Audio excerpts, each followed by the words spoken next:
Ciao a tutti, io sono Carlo e se è la prima volta che passate qui sul mio canale vi invito ad iscrivervi cliccando qui sotto ed attivando la campanella in maniera tale che possiate ricevere tutte le notifiche. Vi mostrerò con le mie video ricette che non servono chef per portare amore in cucina. Oggi vi preparo una ricetta della mia regione, ovvero la Campania. La genovese alla napoletana, però a modo mio. Una vera bontà. Cominciamo a fare questa ricetta, seguite questo consiglio, la sera prima, quindi poi domani vi faccio vedere il risultato finale. Iniziamo subito. Per prima cosa dobbiamo tagliare la carne a pezzetti abbastanza grossi. Tanto poi la togliamo, più o meno così. Per quanto riguarda la carne, solitamente si fa con il lacirto, che è il girello, ma ci sono anche altre scuole di pensiero. Vi metto tutto nella descrizione sotto al video.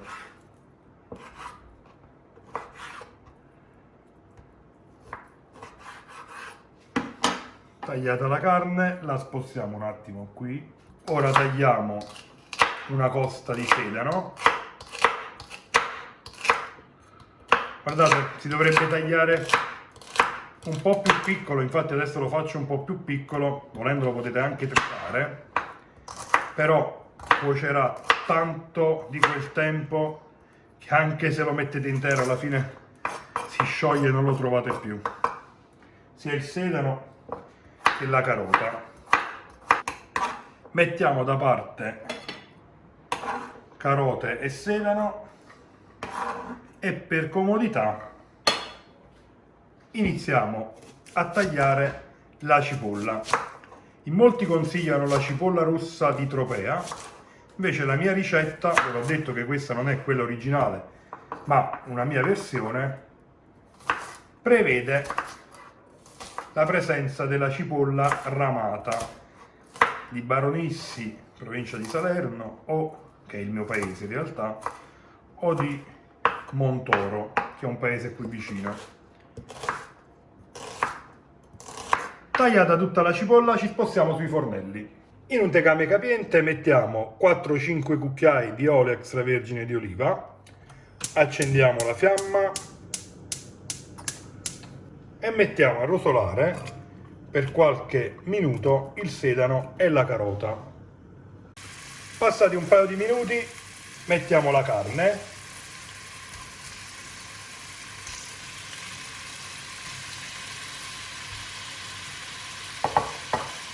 e a fiamma vivace la facciamo rosolare per qualche minuto. Passati un paio di minuti, guardate, io ho lasciato, ve lo voglio dire perché ci tengo, ho lasciato la parte del grasso, i nervi, perché in cottura, facendola cuocere 3-4 ore, si scioglierà tutto, fidatevi, quindi perciò ho lasciato tutto così. Quindi dicevo, passato qualche minuto, sfumiamo con il vino bianco, lasciamo sempre a fiamma alta e facciamo evaporare velocemente, ci vorranno sempre 3-4 minuti. Eccoci qui, evaporato il vino, mettiamo le cipolle. Perfetto. Mescoliamo bene.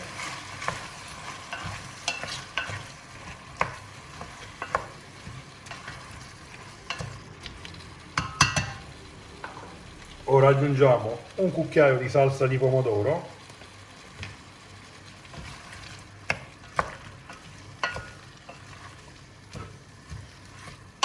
Mescoliamo ancora. Mettiamo un po' di pepe nero macinato.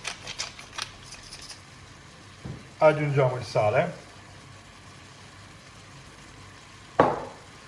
mescoliamo ancora,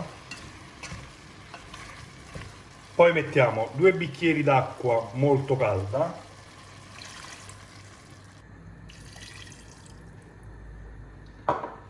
mescoliamo ancora, Ora aggiungiamo il latte,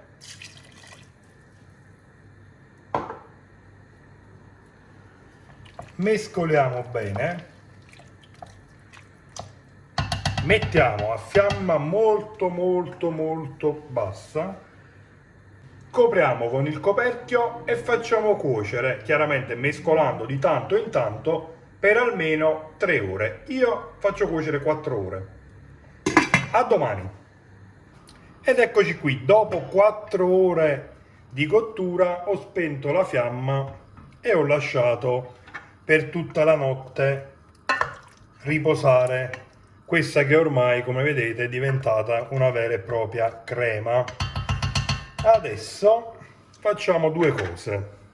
In un piatto, guardate come si rompe, mettiamo i pezzetti di carne più grandi, quelli che non si sono sfilacciati, e li mangeremo per secondo. Se volete invece potete anche tenerla la carne, schiacciarla un po'. Io preferisco togliere almeno i pezzetti che sono rimasti, che mi piace anche mangiarli così, e preferisco mangiare la pasta con più cipolla che carne, anche se in realtà, come vedete, guardate quanta ce ne sta di carne ancora all'interno. Una volta fatta questa operazione, ecco qua, perfetto, mettiamo la carne da parte e trasferiamo tutto in una padella bella capiente, in maniera tale che dopo facciamo saltare la pasta. Raccogliamo tutto perché questa è una vera delizia.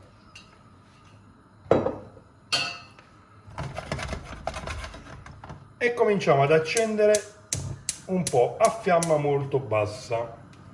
Ora, visto che l'acqua sta per arrivare a bollore, mettiamo il sale.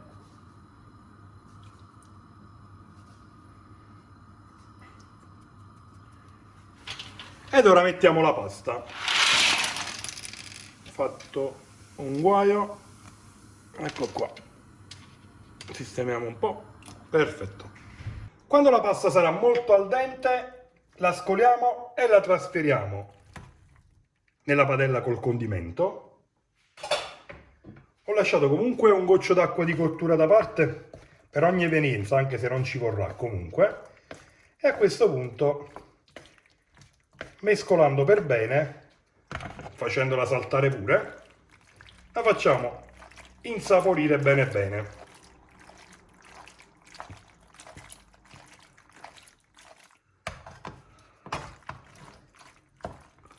Perfetto, ora spegniamo la fiamma, aggiungiamo il parmigiano reggiano grattugiato, se preferite potete mettere anche il pecorino.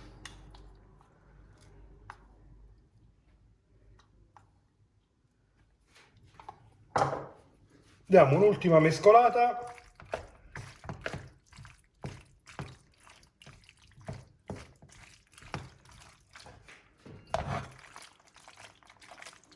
E a questo punto andiamo ad impiattare. Guardate che bel piatto. Ci metto su un altro po' di parmigiano e assaggio con voi.